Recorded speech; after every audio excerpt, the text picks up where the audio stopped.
Pernah kepikiran nggak apa sih yang dibutuhin buat jadi seorang pemimpin legendaris? Hari ini kita bakal bedah perjalanan luar biasa dari seorang tokoh yang kisahnya itu penuh takdir, kejeniusan, dan kebijaksanaan yang dalam banget. Sultan Muhammad Al-Fatih. Yuk kita mulai. Kata-kata sekuat ini bukan cuma omong kosong loh. Ini adalah janji yang dia ucapkan ke kota yang paling nggak bisa ditembus di dunia. Sebuah bentang yang udah nahan puluhan kali pengepungan selama lebih dari 1000 tahun.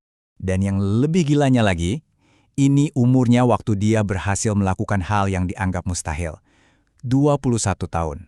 Di saat kebanyakan dari kita mungkin baru mulai hidup, dia udah berhasil menaklukkan kota legendaris Konstantinopel. Kemenangannya ini bukan cuma soal strategi militer biasa. Ini adalah penggenapan sebuah ramalan yang diucapin sama Nabi Muhammad hampir 800 tahun sebelumnya. Ramalan yang bilang kalau Konstantinopel bakal ditaklukkan oleh seorang pemimpin muslim yang hebat. Jadi ini momen yang udah ditunggu-tunggu selama berabad-abad.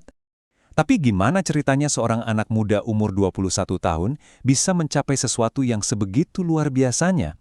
Nah, jawabannya ada di masa pembentukannya. Karena pemimpin hebat itu nggak lahir begitu aja. Mereka ditempa lewat visi dan disiplin yang luar biasa. Coba deh lihat pilar-pilar pembentukannya ini. Visi yang ditanamin dari kecil, kecerdasan yang diasah sampai bisa nguasain 7 bahasa dan hafal Al-Quran, dan karakter yang dibentuk sama guru-guru terbaik.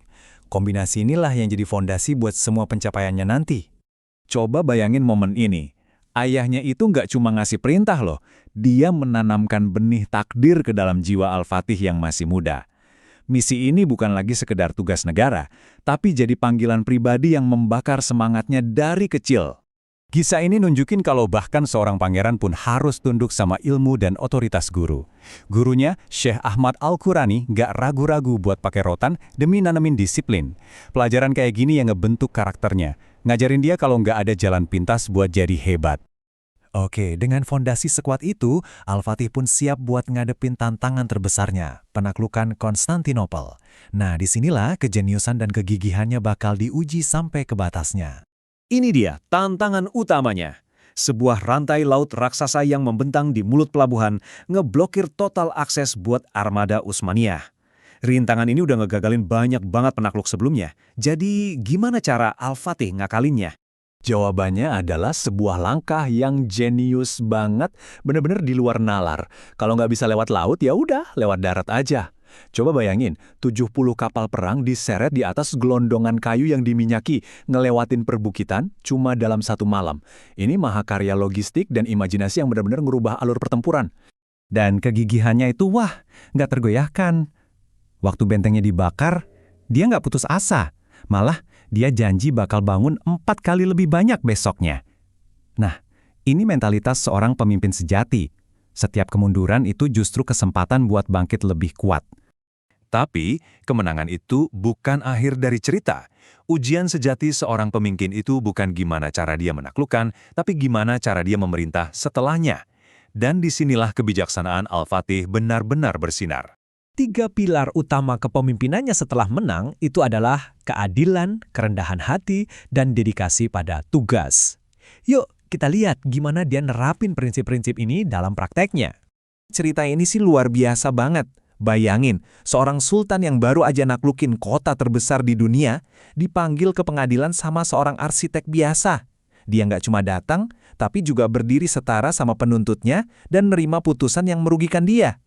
Ini bukti nyata komitmennya pada hukum, bahkan di atas kekuasaan pribadinya. Setelah penaklukan itu, ya jelas seluruh dunia memuji dia. Dia dielu-elukan sebagai pahlawan, penakluk terhebat di zamannya.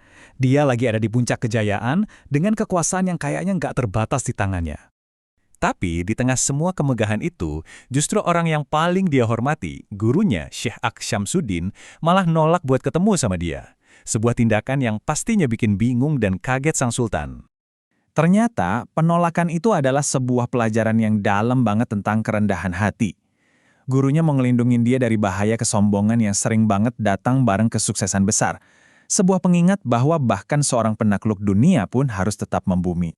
Bahkan, waktu Al-Fatih kepikiran mau ninggalin tahta buat fokus ke kehidupan spiritual, gurunya ngingetin dia soal tugas utamanya.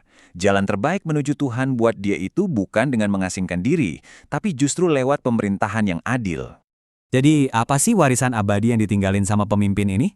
Yuk kita lihat prinsip-prinsip utama yang jadi pegangan hidup dan pemerintahannya. Nasihat terakhirnya buat puteranya ini benar-benar ngerangkum seluruh filosofi kepemimpinannya. Dekat sama para ulama buat dapat bimbingan, adil ke semua orang, jangan gampang ketipu sama harta dunia, dan hidupkan nilai-nilai agama dalam segala aspek pemerintahan. Inilah resep buat warisan yang abadi. Untuk mengetahui batas kemungkinan, kita perlu mencoba hal-hal yang tidak mungkin. Kayaknya kutipan ini pas banget buat ngerangkum semangat Al-Fatih. Dari mindahin kapal lewat darat, sampai naklukin kota yang gak terkalahkan, dia terus-menerus nantang batas-batas yang ada. Kisah Al-Fatih ini jadi pengingat abadi buat kita semua, kalau batasan itu seringnya cuma ada di pikiran kita. Dia nunjukin ke kita bahwa dengan visi, disiplin, dan keberanian buat mencoba yang mustahil, kita bisa mencapai hal-hal yang luar biasa. Jadi, pertanyaan terakhir buat Anda, apa Konstantinopel Anda yang sedang menunggu untuk ditaklukkan?